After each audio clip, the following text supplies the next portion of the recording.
Oke, halo teman-teman semuanya. Pada video kali ini kita akan membahas terkait dengan modul persediaan. Yang mana modul persediaan ini merupakan materi lanjutan dari pertemuan 10.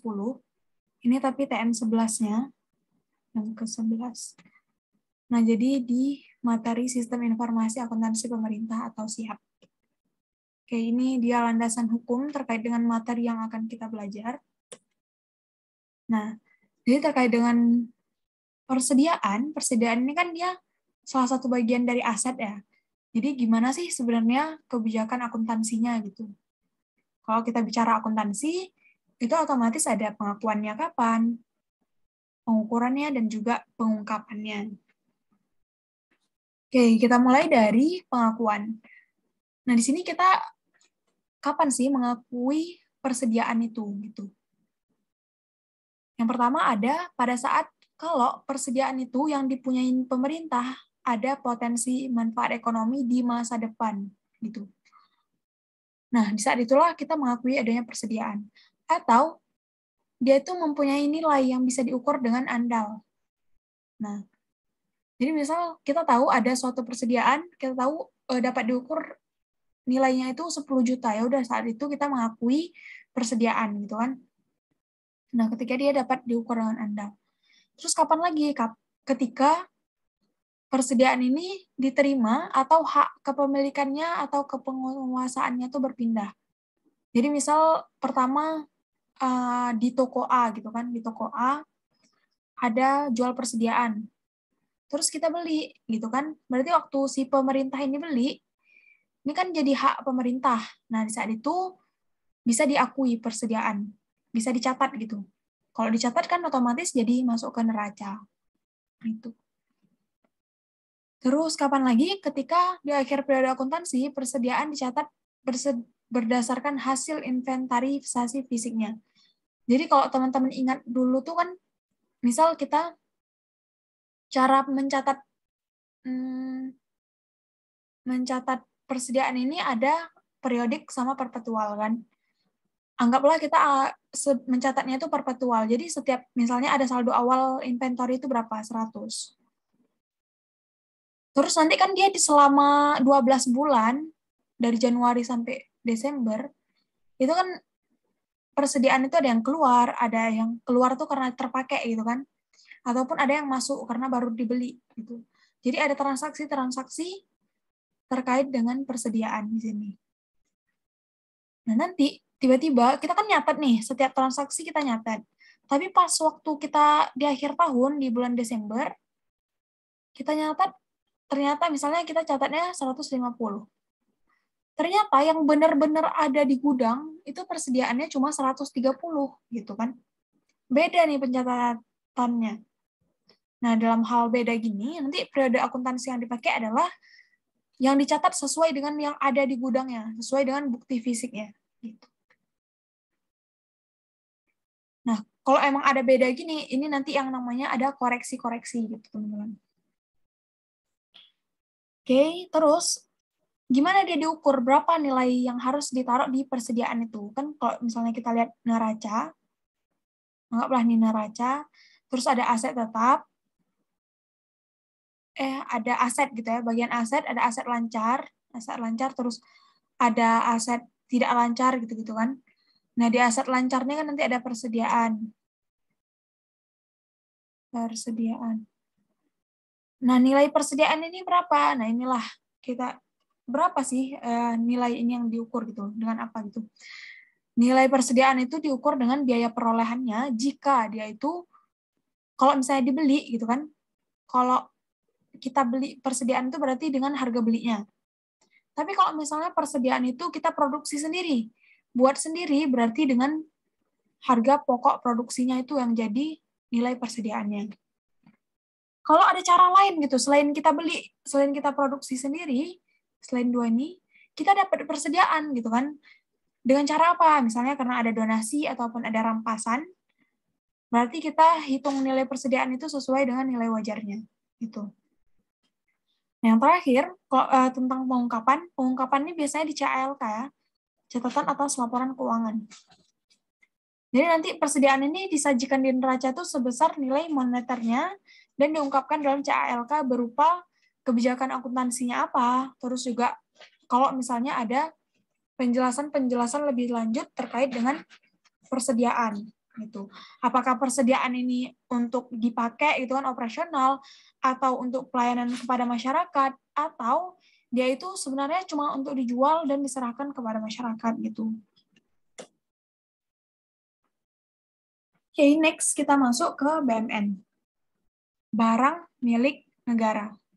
Nah, kita tahu ya, kalau misalnya di pertemuan sebelumnya juga udah dibahas tentang BMN ini. Jadi kan barang milik negara ini apa? Adalah semua barang yang dibeli atau diperoleh atas beban APBN atau perolehan lainnya yang sah. Jadi intinya kalau mudah dipahami itu BMN. BMN itu barang milik negara. Jadi barang milik negara ini didapatnya dari apa? Dari kalau misalnya dibeli kan. Kalau dibeli pakai uang APBN berarti dia pakai beban APBN gitu. Tapi kalau misalnya dia itu selain dari itu berarti dia tuh diperoleh dari perolehan lainnya gitu yang sah. Contohnya apa? Contohnya dari hibah ataupun dari barang yang diperoleh sebagai pelaksanaan dari perjanjian kontrak, gitu kan, perjanjian atau kontrak. Atau barang itu diperoleh berdasarkan ketentuan undang-undang ataupun berdasarkan putusan pengadilan gitu. Jadi misalnya ada apa suatu kejadian gitu kan, terus diputusin pengadilan bahwasanya barang ini harus disita gitu misalnya ataupun apa gitu kan, jadi milik pemerintah. Nah itu jadi atas putusan pengadilan. Oke, jadi BMN nih kan namanya tadi barang milik negara ya. Barang milik negara ini ada bisa dalam kategori apa aja? Ada aset lancar, contohnya ada persediaan gitu. Terus ada aset tetap. Aset tetap nih yang di pertemuan sebelumnya. Jadi misalnya kayak gedung, bangunan, dan lain sebagainya. Dan ada juga selain dari dua ini, berarti masuknya ke aset lainnya. Nah, jadi di pertemuan kali ini, kita kan bahas yang persediaan. Nah, persediaan ini adalah bagian dari aset lancar gitu. Aset lancarnya BMN.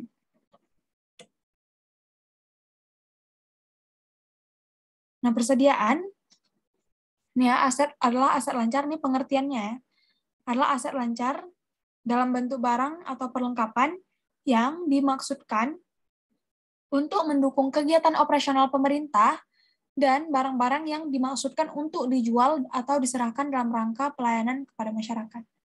Contohnya apa nih? Contohnya, kalau misalnya dia tuh barang yang dipakai untuk kegiatan operasional tuh, misal kertas. Kertas, pulpen, itu kan barang-barang yang kecil ya, aset lancar gitu. Dalam waktu setahun udah habis.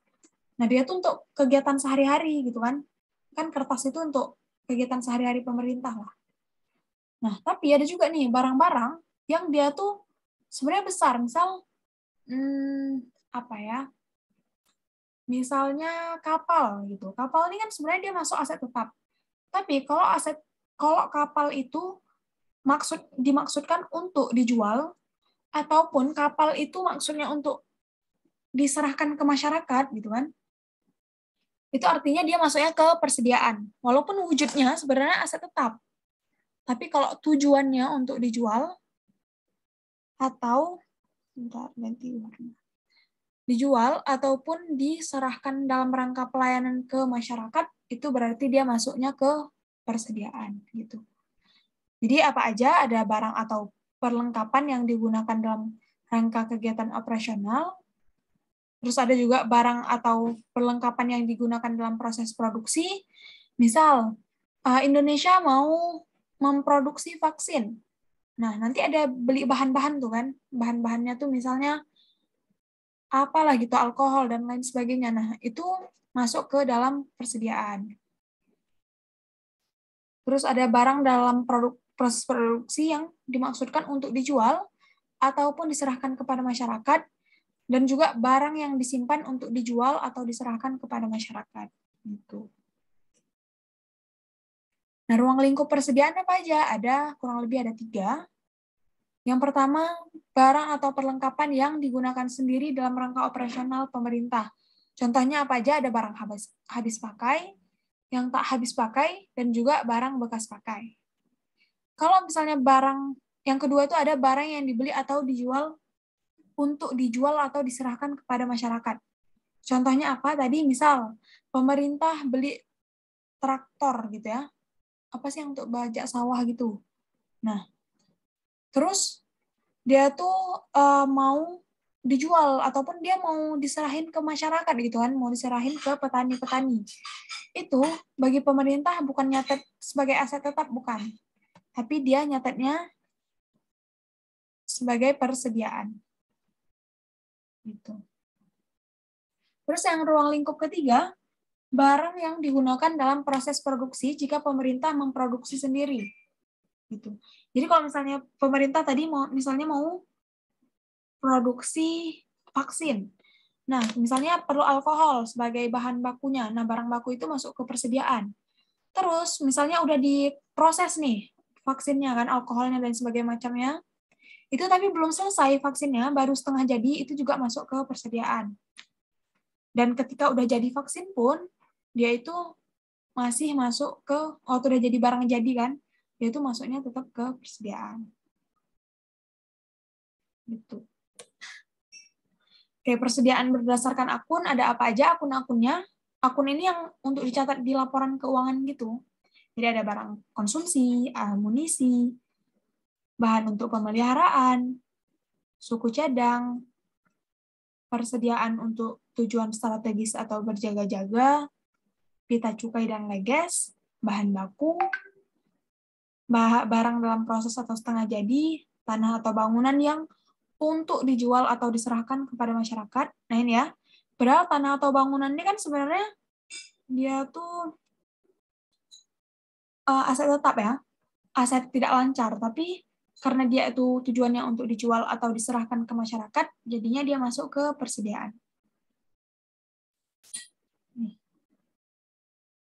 Nah, lalu hewan dan tanaman untuk dijual dan atau diserahkan kepada masyarakat.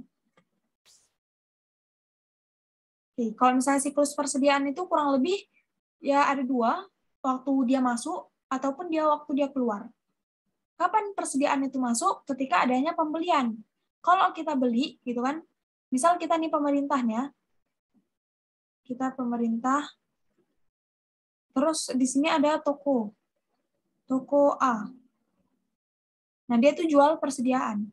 Ketika kita beli, kita kasih uang, ya kan? Anggap aja ini bentuknya dolar, tapi sebenarnya rupiah yang kita kasih ya. Ini lambang uang aja. Nah, terus toko ini kan kasih kita persediaan. Berarti kan waktu saat kita pembelian, kita tuh dapat persediaan gitu. Persediaan. Nah, disinilah yang dibilang dengan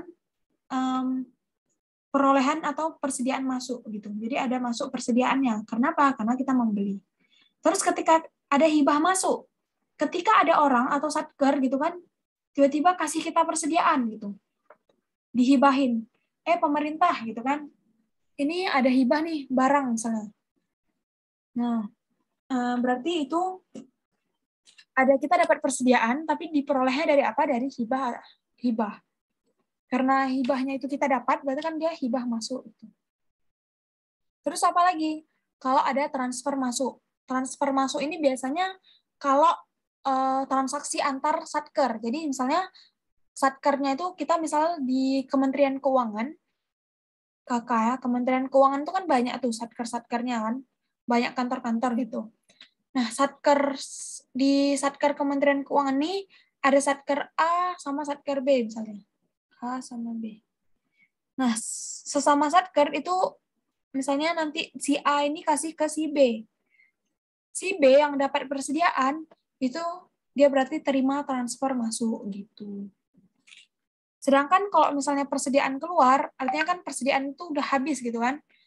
Nggak ada lagi. Kenapa nggak ada lagi? Karena dia itu udah dipakai, ataupun ada hibah keluar, jadi persediaan di kita, sekarang nih di pemerintah nih, ada persediaannya itu dikasih ke orang lain gitu, dihibahkan.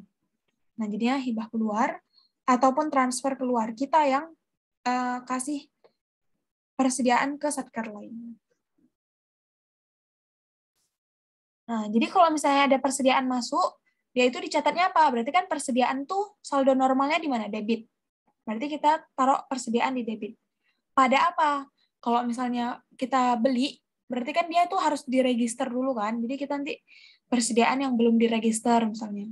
Tapi kalau misalnya ada transfer masuk, berarti nanti buatnya transfer masuk gitu. Nah, sedangkan kalau misalnya persediaan keluar, itu kita bakal nyatetnya sebagai beban persediaan pada persediaan. Jadi kan kalau persediaan keluar berarti persediaannya tuh habis. Kalau persediaan itu habis berarti dia tuh istilahnya nggak ada lagi gitu kan. Kalau nggak ada lagi berarti dia di kredit. Gitu. Nah ini terkait dengan modul persediaan.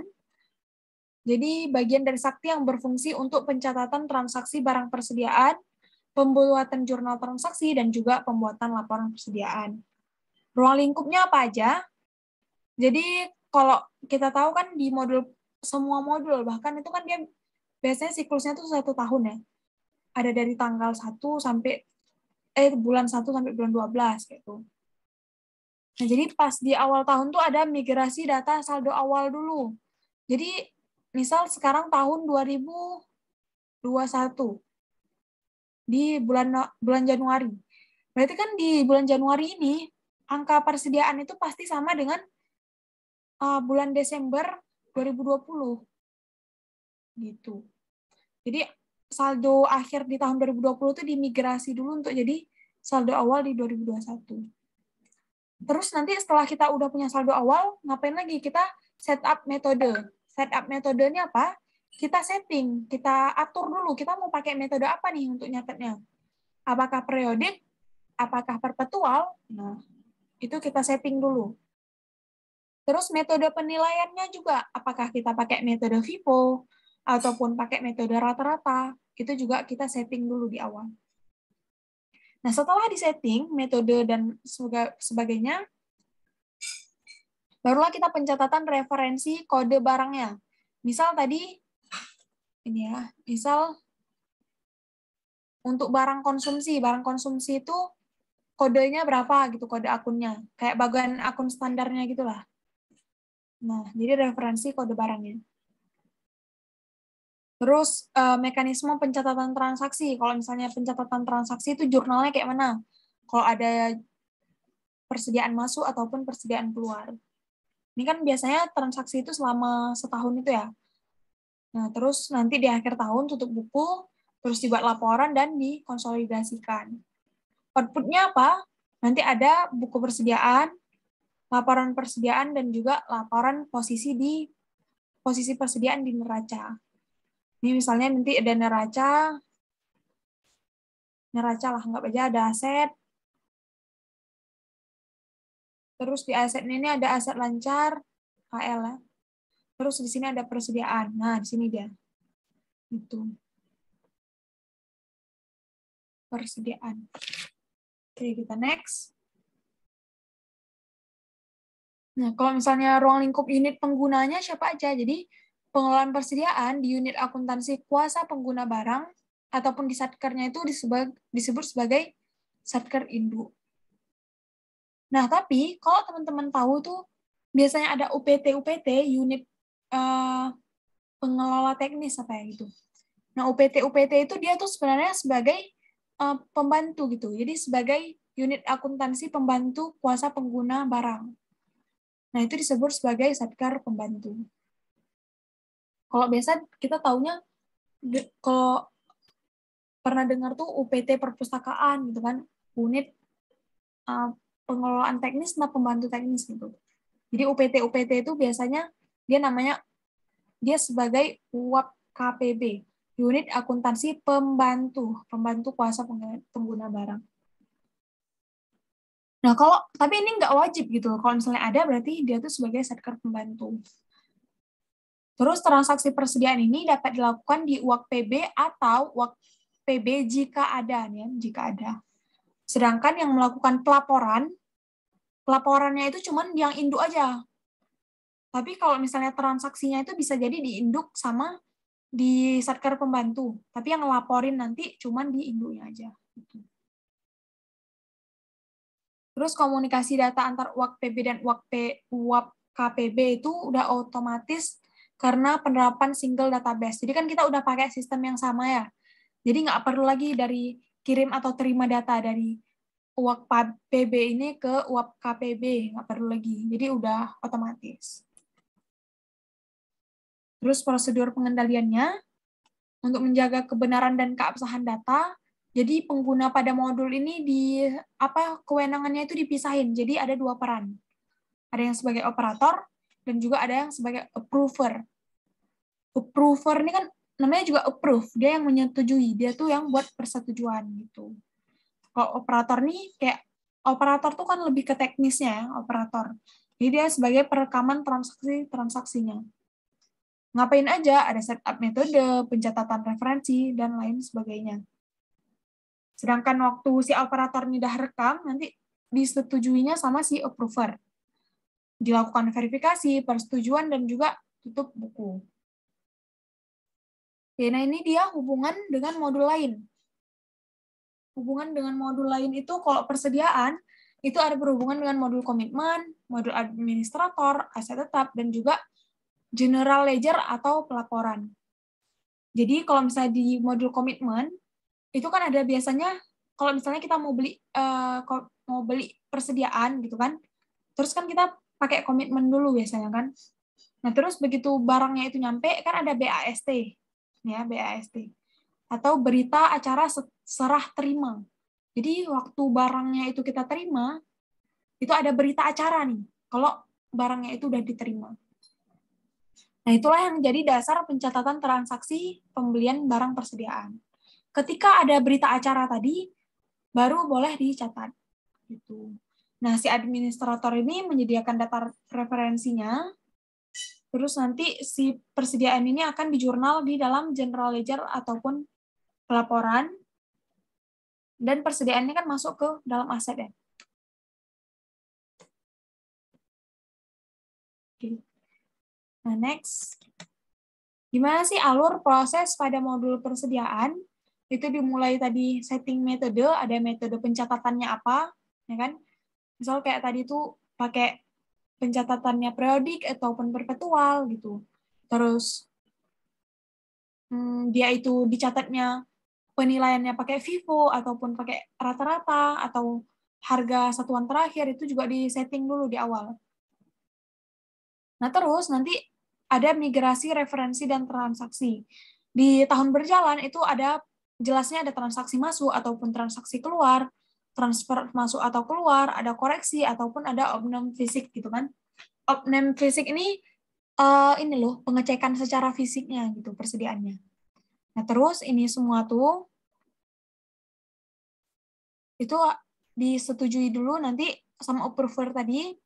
Kalau udah disetujui maka akan dicetak laporan. Nah, kalau udah sampai opname fisik kan berarti udah berakhir tuh. Udah di akhir tahun gitu kan, nanti dilakukan tutup buku.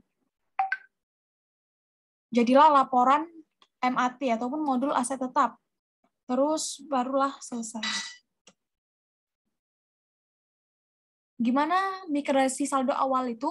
Migrasi saldo awal tadi adalah dari aplikasi persediaan itu ke modul persediaan.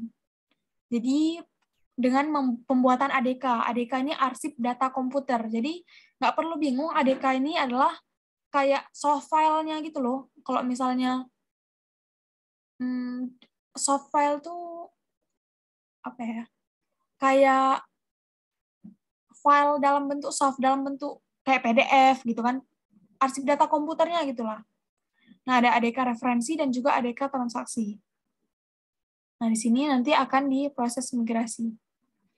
Di aplikasi persediaan itu ada laporan rincian. Nah, waktu dia itu dimigrasi, nanti kan masuk ke modul persediaan. Waktu dia pertama kali masuk ke modul persediaan, itu ada nanti didapetin hasil laporan, hasil migrasi. Dicocokin lah apakah cocok atau enggak. Jadi migrasi ini adalah proses paling awal dalam penggunaan modul persediaan, berupa pemindahan ADK referensi dan juga ADK transaksi, persediaan dari aplikasi persediaan yang sudah ada ke dalam database Sakti gitu. Migrasi persediaan ini memindahkan saldo barang persediaan di periode Desember tahun anggaran yang lalu. Jadi misal tahun lalu itu 2020 Desember ya, Desember itu berapa nilai persediaannya, nah dimigrasi ke 2021 ke Januarinya. Gitu nih ya. Memindahkan saldo barang di periode Desember tahun anggaran yang lalu. Jadi aku ganti warna merah aja. Oke. Migrasi persediaan dilakukan oleh Satker yang sebelumnya telah menggunakan aplikasi persediaan, terus Satker baru tidak perlu melakukan proses ini. Kenapa? Kalau misalnya Satker baru itu kan dia otomatis nggak punya persediaan awal. Maksudnya dia tuh nggak punya persediaan tahun lalu kan, berarti dia tuh langsung aja gitu saldo awalnya berapa. Kapan dibeli, disitulah jadi saldo awalnya. Nah, terus tuh kalau misalnya migrasi persediaan ini hanya dilakukan sekali sepanjang pemakaian Sakti. Jadi modul persediaan ini ada di Sakti. Kalau misalnya sebelum-sebelumnya udah pakai Sakti, berarti nggak perlu lagi migrasi karena udah otomatis. Saldo tahun lalu tuh kebawa di tahun sekarang. Nah, yang kedua ada setup metode. Setup metode ini akan kita bahas di next video.